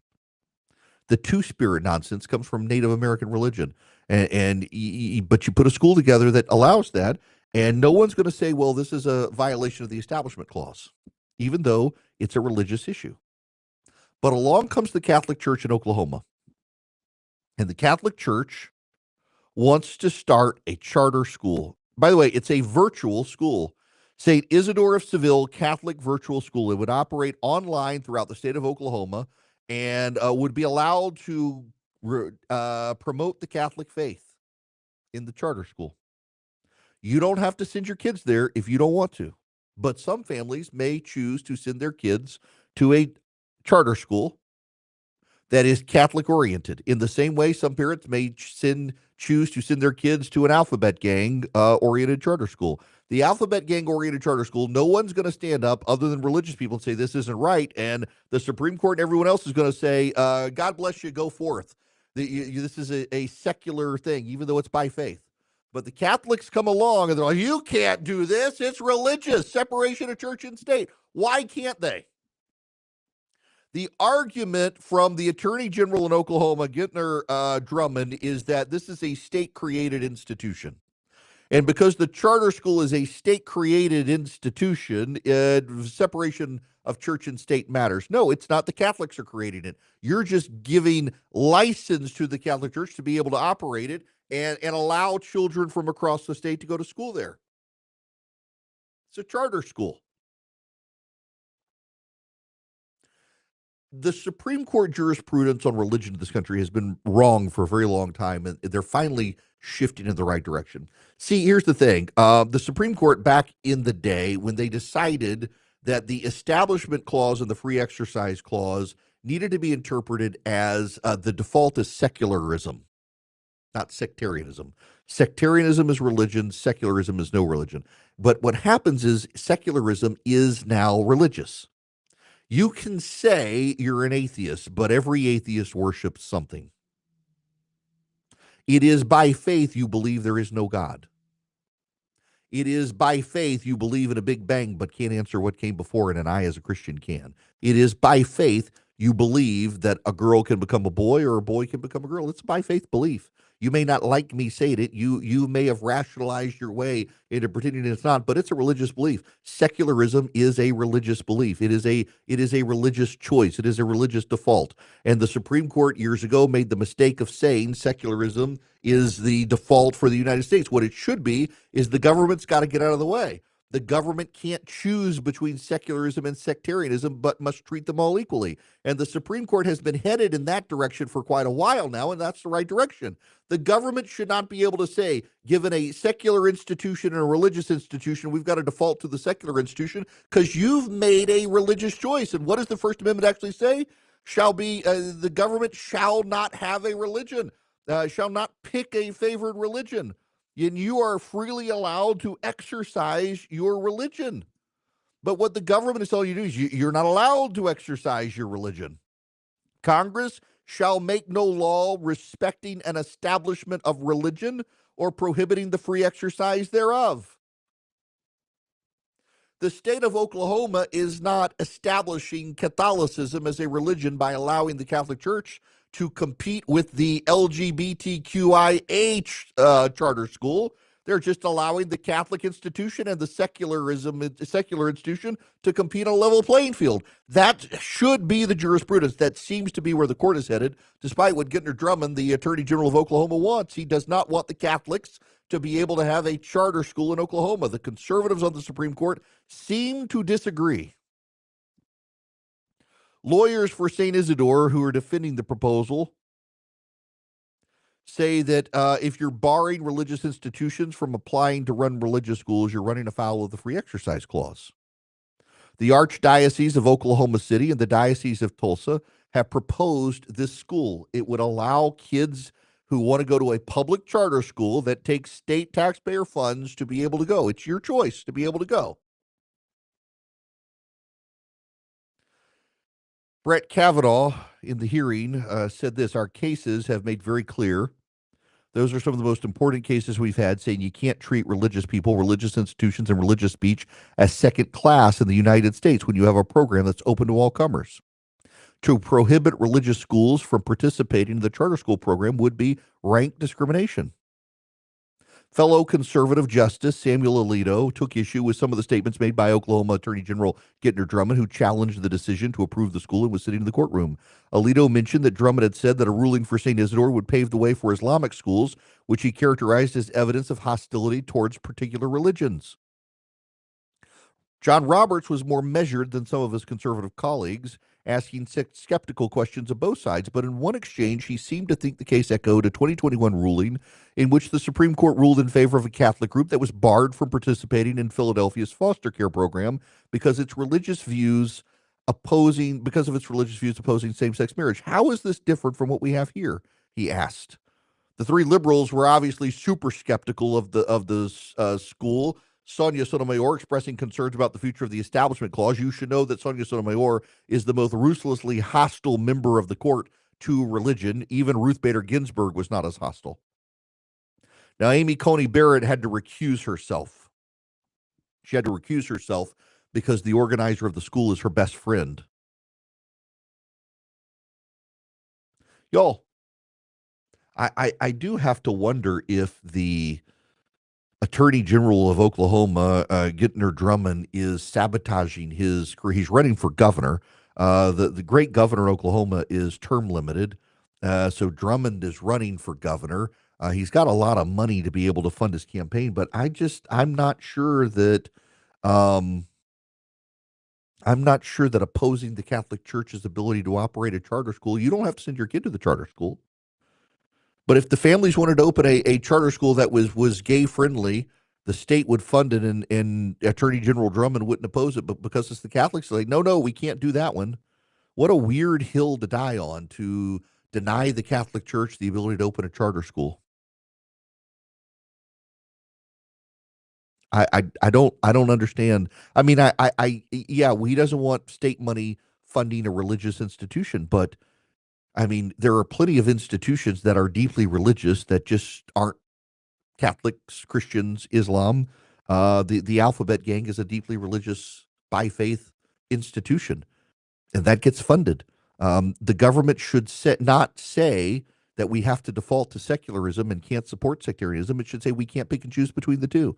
If the one gets to do it, the other gets to do it. That seems to be where the court is headed. I hope that's where they head. I just think it's wild that the Republicans in Oklahoma, the Charter School Commission, the Catholic Church, they all want to allow the Catholic Church to operate this virtual school for Catholics in the state and anyone who wants to come in and participate at no charge. It provides a competitive option against public schools. And it's just the Attorney General, who is a Republican, saying, no, this is a violation of church and state. I just fundamentally disagree with him. I think this hostility to religion is bad. And in fact, I would support it if Muslims wanted to start a charter school and you're going to do that, let them. You don't have to send your kid there, but we shouldn't default to no, religious institutions can't play in this field. We should allow everybody to play. Let 1,000 flowers bloom, so to speak, not to quote Mao, but quoting Mao, let 1,000 flowers bloom and see which works best. I can't imagine Republicans would oppose this, and yet here's one who is.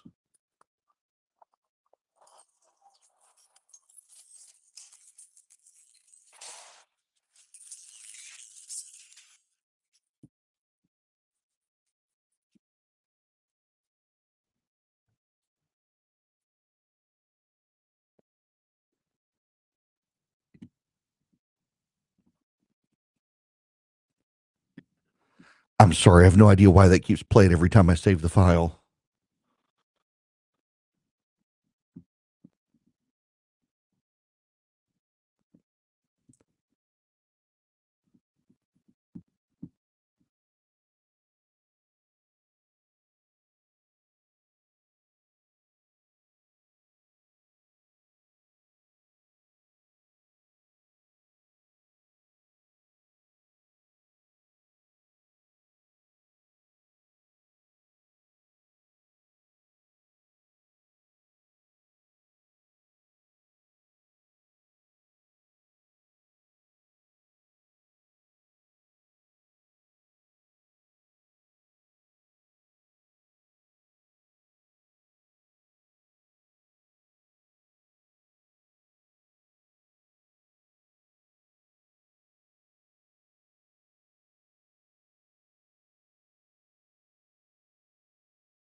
Welcome. It is Erick Erickson here. The phone number 877-973-7425. Spencer is up next. Welcome to the show, Spencer. How are you?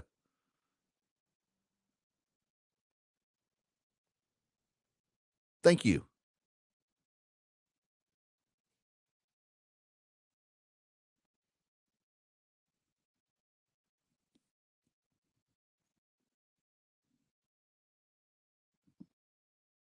Oh, yeah.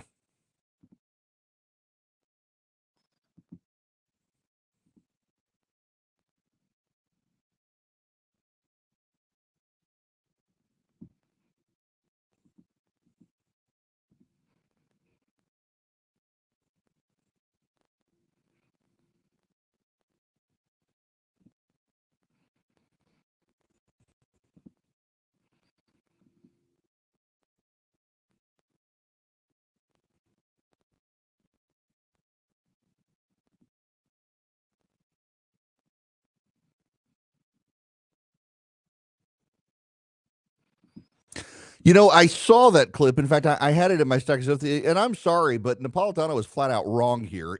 Here's what happened, and is undisputed in the record, is the judge was told that federal agents were there to arrest that illegal alien.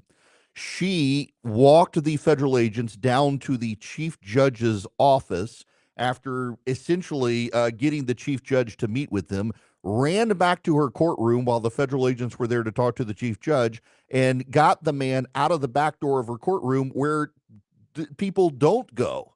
The jury goes, the sheriff goes. So, yeah, I mean, she intentionally helped the guy escape, telling him federal agents were there to detain him.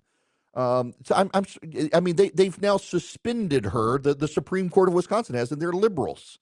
So no, she should be arrested and jailed. Now I got to tell you guys about Vision Computer. Vision would love to do business with you. They can build your computer. Let me reiterate this because we had this problem at our house the other night. My son had an antivirus program on his computer, and I couldn't figure out how to fix it. And it went wonky, and it was blocking him from every website on the planet. Could not get into my website. Couldn't get into Google. Couldn't get into Fox News. Couldn't get anywhere, and I couldn't figure it out. And so it was like 9:30 at night. He emailed Vision Computer. His phone started ringing. He assumed it was a spam call, and it wasn't. It was Vision. They had him fixed within 5 minutes. Sat him down on his computer, told him, "Click here. Is this set?" Figured it out. An award-winning customer service. It's incredible to me. You can get that with your computer. You can just pay for the customer service. You don't even have to buy a computer from them. $179 a year per computer for your business, for your home.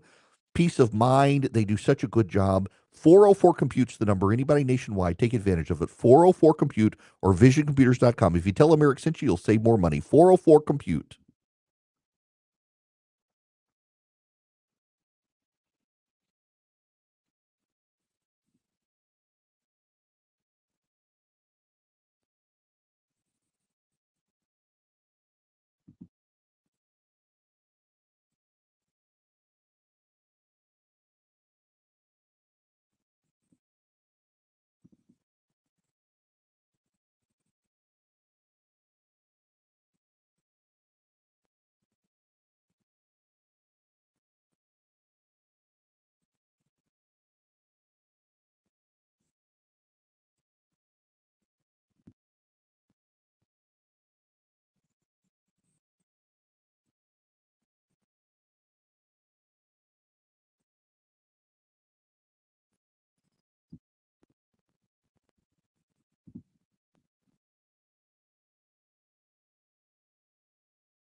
Hello and welcome. It is Erick Erickson here. The phone number 877-973-7425. Let's go to Bridgeport, Connecticut. Valerie is listening up in Bridgeport. Welcome to the show, Valerie. How are you? Thanks for calling. What's going on?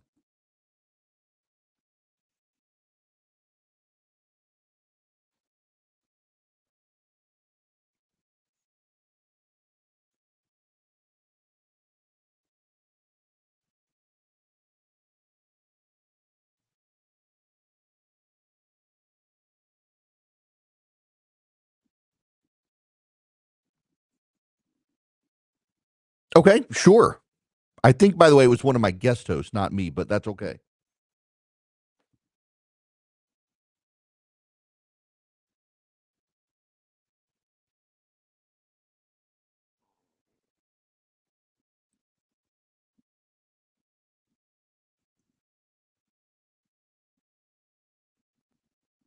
Mm-hmm.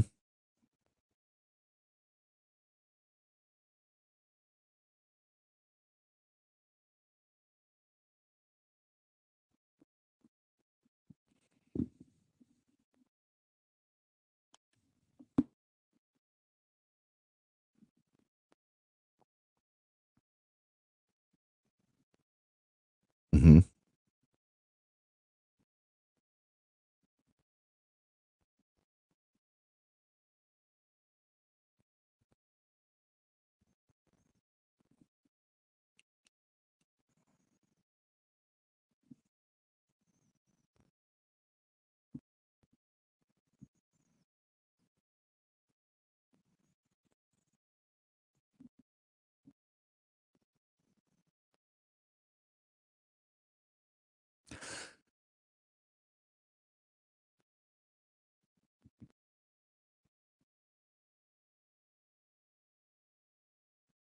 Right.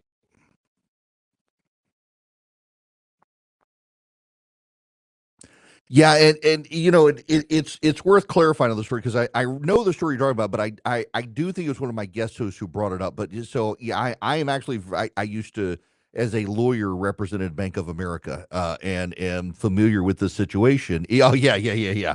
Look, I got a great rate on my mortgage since I represented them for a time. But at the same time, yeah, for people who don't understand, you wonder these programs like how can this be constitutional?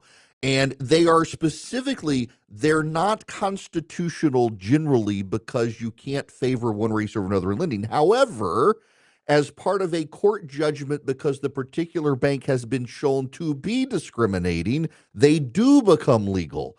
And that's something I think a lot of people have missed in the conversation that you can't go, the Congress can't pass a law really anymore because of the several Supreme Court decisions and say you have to give certain lending opportunities to Black Americans that nobody else gets. That would be discrimination. You can't do it. But if your bank has been discriminating against Black Americans, Hispanic Americans, you name it, yeah, that bank as part of its restitution, repayment, and redemption does have to participate in a program when it is shown that it has been willfully discriminating against Americans of a particular race. And that is perfectly constitutional.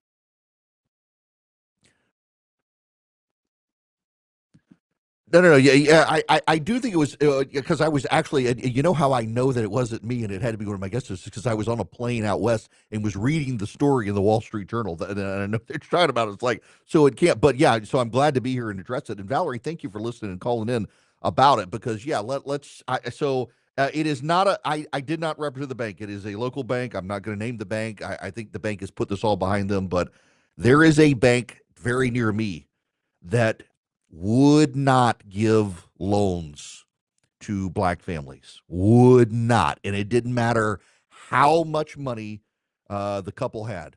And they got busted because a small businessman in my community who is Black was denied a loan. And so his friend who is white went in and applied for the same loan, used the Black man's data for the credit reporting and everything, and got the loan. And they were sued. And their settlement is they had to set aside specific funds to help Black families because it was proven they had been discriminating for a long time. And it didn't matter how good your credit was, didn't matter what your business was, didn't matter how much money you had. if you were black, you weren't going to get the loan. And this was in like the 1990s. This was not the 1960s, not the 1940s. This was the 1990s. And that bank has basically purged every single person who was there, has been reformed. It's a great bank, active in the community and everything. But yeah, they were required to do that. So yes, you got to be careful sometimes with these stories that incite people. Now, I'm going to pivot. Valerie, thank you for calling. I want to play you some audio here. I want to play you. I'm not going to tell you what this is. You'll pick up on it. This is a man speaking. Just listen. What were our troops doing in a foreign country that never attacked us, huh? What were they doing over there? Invading a foreign country. I don't believe in that. You don't believe in 9/11? Who here believes the official version on 9/11? Look around. Look around the room. Are you looking around? Look around. Wake up. Who believes the official story on 9/11? Okay, who believes 9/11 was an inside job? Yes. Look around. Now, you told us before the service that God led you here. Maybe this is what God wanted you to find out, that 9/11 was a fraud, and that our country actually has the satanic world government located in New York. It's called the United Nations. And our country is taking over the whole world for Satan and Israel. Now, I'm going to go through because he, says a lot of things that I don't really want to, but get to. But let me just end on this. And again, this is just listen. If you want to promote a pro-war position, I mean, you're in the wrong place. I mean, nobody here wants to hear it. Amen. You know what I mean? Honestly, and look, I love you, my brother, and I'm sorry that the sermon is offending you, but honestly, this is where I stand, and this is where our church stands, because of the fact that, being a sniper and say, well, you saved lives. You know what else saved lives? You know what else saved American lives? Nuking Hiroshima and Nagasaki.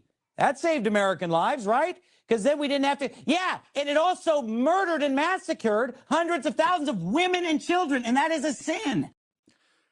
That's a church. That's a sermon at a church, an independent Baptist church. And what's so interesting is that someone put that up and said, this is my kind of church. If you want to see it, follow me on Twitter. You can text Eric to 33777. Follow me on Twitter. You'll see it in my feed. It's a retweet from James Wood, and it was put up by a girl who said, this is my kind of church, until someone replied and said, that pastor also promotes race mixing. She's like, I had no idea. That's a sermon. That's a sermon at a church. That church is a pro-Trump church. It's not a progressive church.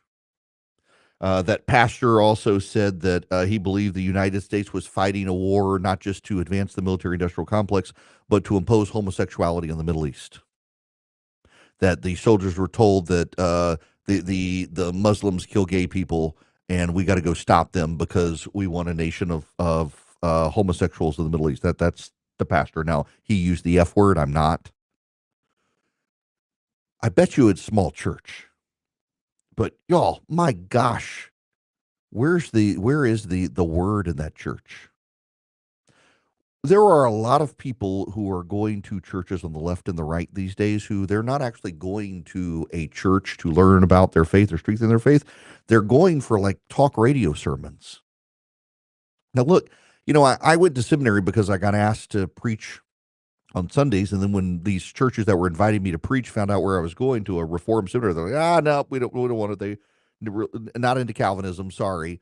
But I don't get many options to stand in a pulpit on a Sunday and fill in for pastor, but I get it because I don't want the talk radio sermon, and so why should I expect a church to want the talk radio show host to fill in for the pastor on a Sunday? I totally get it. It doesn't offend me. I relish the opportunities I get because this is, to me, easy. I can talk for 3 hours, no script, but a church on Sunday, I mean, you're going to go to hell if you lead the congregation astray. The Presbyterian Church USA is the liberal Presbyterian denomination. They have decided to stop funding missionaries around the world. Now, part of it is finance, to be honest with you. They don't have the money. The church is dying. But do you know why their publicly stated reason for ending missionaries around the world, why they've stopped funding it? Colonialism. Colonialism is bad. So they're going to stop funding missionaries. There's no difference between that sermon I just played you from a fundamentalist independent Baptist than from the PCUSA. They've allowed their politics to shape their faith instead of letting their faith shape their politics. This is happening more and more, happening way more. Kevin DeYoung is a great PCA pastor in North Carolina. He's getting attacked for writing that pastors need to keep the politics out of the pulpit. They need to focus on the word. And yeah, I think he's right. Now, I do think there are times and places for pastors to speak up. Like, for example, in Colorado, there is legislation pending in the Colorado legislature where essentially if your child decides your child is trans and the parents disagree with the child and seek help for the child, the state can take the child away and the parents can be punished. I think pastors have an obligation to speak up on legislation like that. But turning your sermons into just political monologues, that's my job. It's not your job in church. Your job is to lead people to God. And I believe fundamentally that part of my job is to glorify God in everything I do. But my gosh, if you're going to a church where your pastor is railing on war and spreading 9/11 conspiracies and stuff, you're in a cult. You're not really in a church. Your pastor's leading you astray. Same with the church, where if you can't fund missionaries when you are given a specific command by Christ to go forth, preach, teach, and baptize, send missionaries out into the world to share the gospel, and your church up, that's colonialism. We can't do that. You need to go find yourself a better church. There are so many churches that are good out there, but so many churches that have just gone off the rails into the world. Worldliness in the church. Speaking to the contemporary politics of the day, like, where was the gospel in that message from that pastor? Where was the gospel message? Where was the scriptural quote? Where was the Bible passage it was based on? Wild stuff that's happening in American Christendom. And the church itself is expanding globally, and people of faith in this country are still actually more happy. They're more engaged in society. They're more likely to give to charity. They're more plugged into their communities. They're more likely to be friendly to their neighbors. They're less isolated, all these sorts of things. But then you get people like this, and goodness gracious, that's demented stuff. If that sounds like your pastor, you may need to find a new church. If you're in a church that refuses to help missionaries because they think it's colonialism, you need to find a new church. There are too many people who have allowed the politics of the age to twist their faith as opposed to letting their faith make straight their politics. And, if you're a believer and you think that your faith lines up exactly with your political party, you're wrong. You're wrong. And if you think that, you have allowed your politics to twist your faith, because there is no political party in the United States that lines up perfectly with the mandates of Scripture. Neither one does perfectly.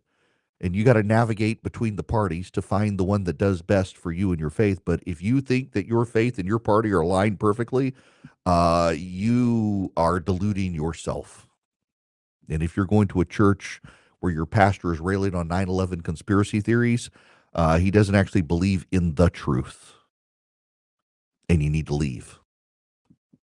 Now, go on over to Old Glory Bank, leave your current bank, and get an account with Old Glory Bank. They're my bank. They can be your bank too. OldGloryBank.com.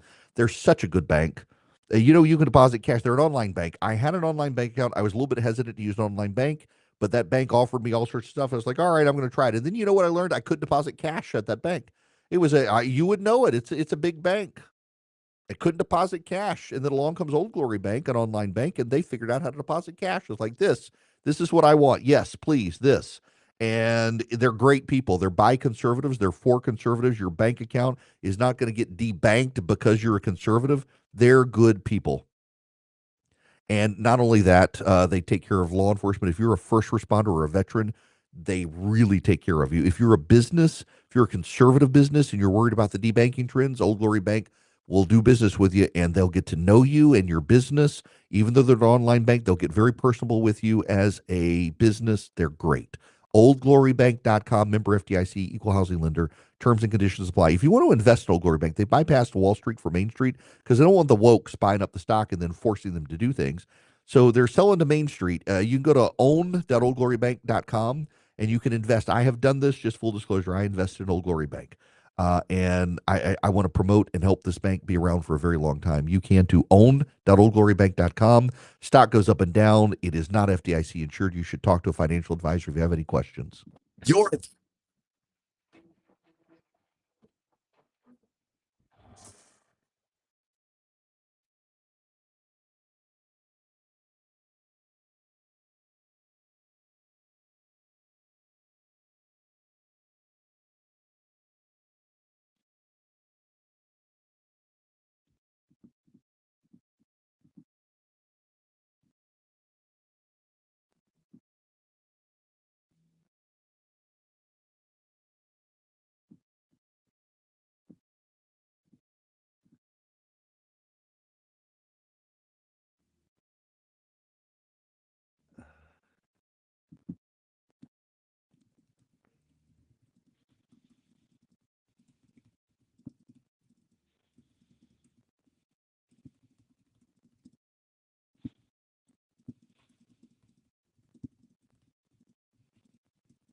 Welcome back. If you go to EdenPureDeals.com right now and you put in Erick3, ERICK3, you can get 3 Eden Pure Thunderstorms. You can save $200, get them for less than $200.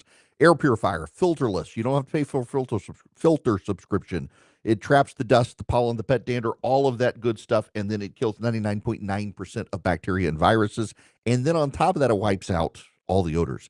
Odors can't stand up to the Eden Pure Thunderstorm. It's how I use it. It's small. You can hold it in your hand. I keep one in my travel bag. Had one in Las Vegas with me when I was out there this past weekend. I've used it in rental cars. You can plug it up with a USB cord to a USB outlet, or you can plug it up. I've plugged it up to my laptop before to power it. You can plug it into the wall, and it just works. It wipes out odors. So you get one for upstairs, downstairs, your basement, your RV, your travel bag, wherever you need it. I keep one in my travel bag. And it just wipes out odors, and it gets rid of dust, pollen, pet dander. You don't have to have a filter subscription. Get them at EdenPureDeals.com. The discount code is Erick3, ERICK3, at EdenPureDeals.com. That's Eden, like the Garden of Eden, pure as the driven snow, EdenPureDeals.com. The discount code, again, Erick3. Now, I want to go to this audio from the president. It just happened at the Oval Office. This is a terrible talking point from the President of the United States. And there's difficulty because their factories are not doing business. They made $1 trillion with Biden, $1 trillion, even $1.1 trillion with Biden selling us stuff. Much of it we don't need. You know, somebody said, "Oh, the shelves are going to be open." Well, maybe the children will have $2 instead of $30. You know. Maybe the children will have $2 instead of $30. That's a Bernie Sanders talking point. That's the president needs to get this out of his vocabulary and trying to defend his terrorists. Maybe your kid will only have $2 instead of $30. That's socialist. That's socialist rhetoric. The idea that you as an American must give up your standard of living because of terrorists is a bad idea for him to be saying. That's something. Remember, Bernie Sanders is the man who has commented on Americans have too many choices. Americans need less.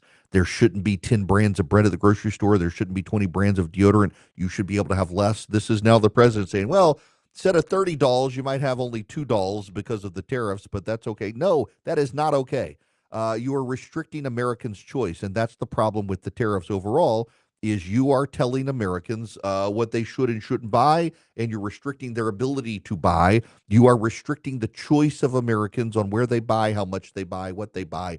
That's government command and control, and that, my friends, is socialism.